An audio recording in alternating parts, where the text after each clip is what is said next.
Welcome to the Celtics Post-Game Live. Tom Giles, Eddie House, Scal. You got the Celtics falling in this one, 118-109, the final score in a game that it was a 30-plus point game there into the third quarter. But that last group at the end, fighting hard. Peyton Pritchard, of course, filling it up as he always does.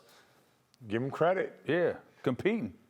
We're gonna give that group a ton of credit today because that's what Joe wanted them to do, come out and fight. They're all fighting for their playoff lives. They're going to get an opportunity to play tomorrow, probably get another opportunity to play on Sunday. So shout out to those guys for doing that. But I said this from the beginning. I'll say it again. Knicks are tough.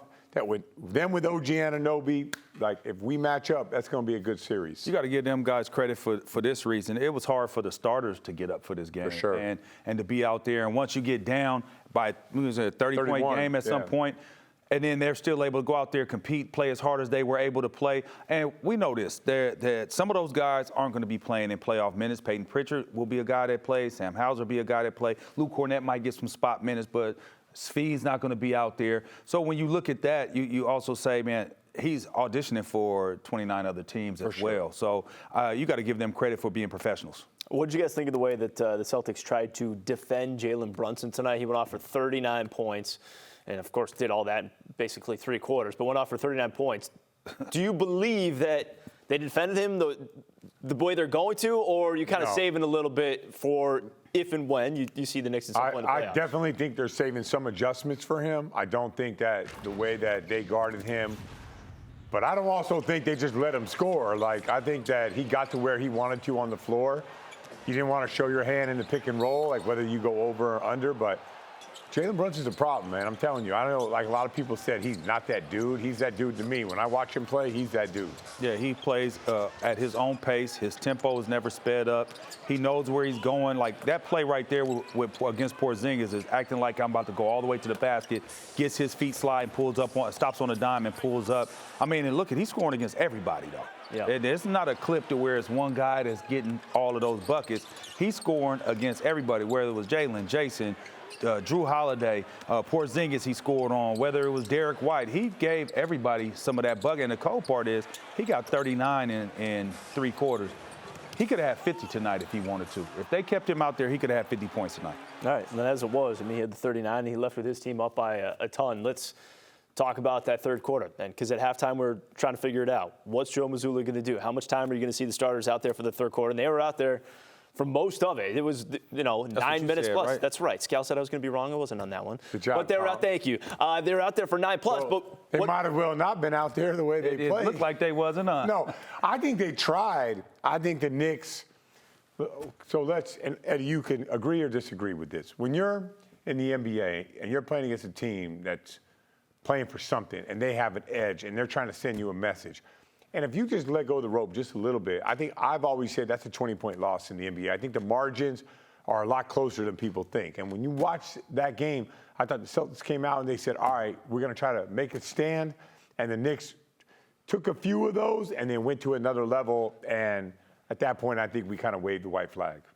Well, when you do have a team that comes in and has everything to gain, and we have nothing to gain and really nothing to lose, where the Knicks has everything to gain and everything to lose with a game like that, you're going to get their best shot. And either you match and exceed their intensity, their effort, their force, the way that they're playing, or you sit back and you take an L like this. And I don't think that they just gave up, but I do think that one team came out playing with a more sense of urgency. No question. And a little bit more force, a little bit more focus.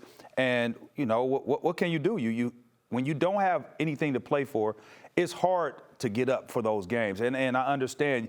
And when you're out there, though, you still got to compete. And when you're not able to match and then you start seeing the game start to slip away, it gets a whole lot easier. That rope, you start letting a lot of it go. Well, how hard is it? Also, at this point in the year where, you got everything locked up since whenever that New Orleans game was, which feels like it was weeks ago, but they've had everything locked up, and you come in and you bring it up like New York is trying to lock up the 3 seed, if not try to catch Milwaukee at that 2 seed, to then, if you're the Celtics, create the game within the game, create that some sort of stakes that are at hand here tonight. I think they could, but I think that the Knicks are too physical of a team. So it's like this. Like if you're going and you're like, all right, we're going to send a message, here we go, and you go to drive and you hit a body, like, man, do I really want to deal with this tonight? And I just don't think that they wanted to deal with it tonight. No, I don't think it's disrespectful or anything like that. I just think they looked at the Knicks and the physicality and the edge that they were playing with, and they're like let's just get through this game. Let's go through the Charlotte, the Washington game, and we'll worry about the playoff. We'll worry about our ramp up later. And you know what? I also think that there's a lot to be learned from this game. And it doesn't have too much to do with the way that you lost, but it's the way that the Knicks played. They're in playoff mode. 100%. So they're doing everything they can to win games. So while we're trying to keep everything tight, close to the vest and not really tip our hand, and maybe we see this is a good learning experience. You got your film. You see Jalen Brunson getting off. You seeing how he's getting off, where he's getting off at. So this is an opportunity to get some tape and look at it and say, okay, the games that we played, this is where he was successful, especially the game where we were just allowing him, because I don't think we changed much. We had a couple times where we switched, but for the most part, we stayed in that drop coverage the whole game and allowed him to get to his spot and get to his shot. So I think that you could look at this game and say, okay, there's a lot that we learned. We know we don't want to be in the drop coverage if he's going to his right. We want to be pressed up a little bit more. We don't want to show. We don't have to, because nobody's really showing no more and getting back, right? But our drop can't be so far back. We'll be up a little bit, and then we have to have the weak side pull over a little bit to get the touch, the tags, and just be locked in defense. So I think it's a lot that you could learn from this game. Even though it was ugly, it wasn't, your best performance, but I still think that you could gather a lot of information, and they will gather a lot of information from this game. And how much do you think they're going to look back at that second quarter in particular? Because, again, this game, it was 44-43. The Knicks had a 1-point lead, and then they went on a 17-0 run somewhere in there. And it was really that second quarter where they kind of enforced their will. Pretty much everything Eddie just said about the drop coverage and how, the adjustments that they need to make on the drop coverage, that was all happening in this. And it also led to a bunch of offensive rebounds when their coverage wasn't solid. Like, guys would come off the body, and then they would end up crashing the glass because of it. So I know they'll be ready for it if this time comes, but they're going to have to be, because the Knicks' high pick and roll was a problem. The Knicks' execution today was a problem.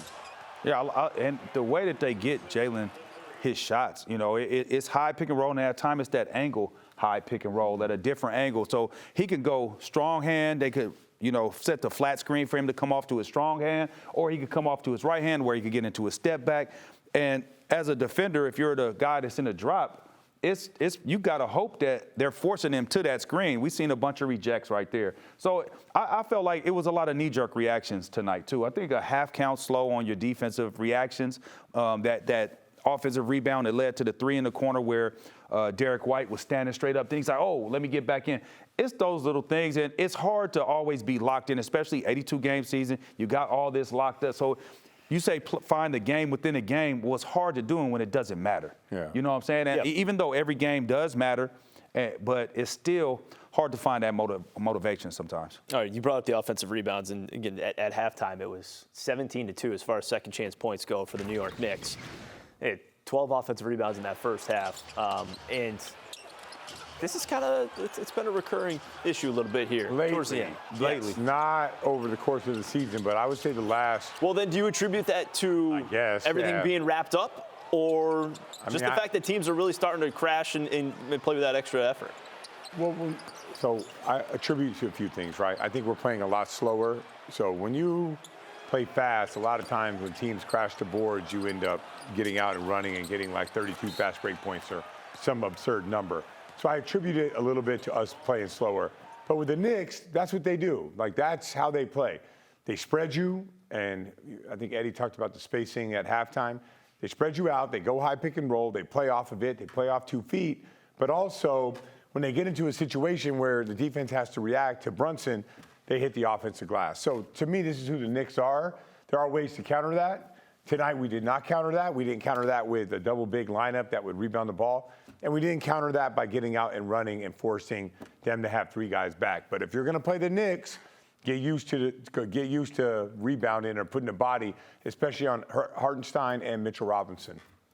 All right. Again, the offensive rebounds huge in that first half, and the Knicks kind of took the lead there, and they ended up going on to win it 118-109 in a game that was not even that close.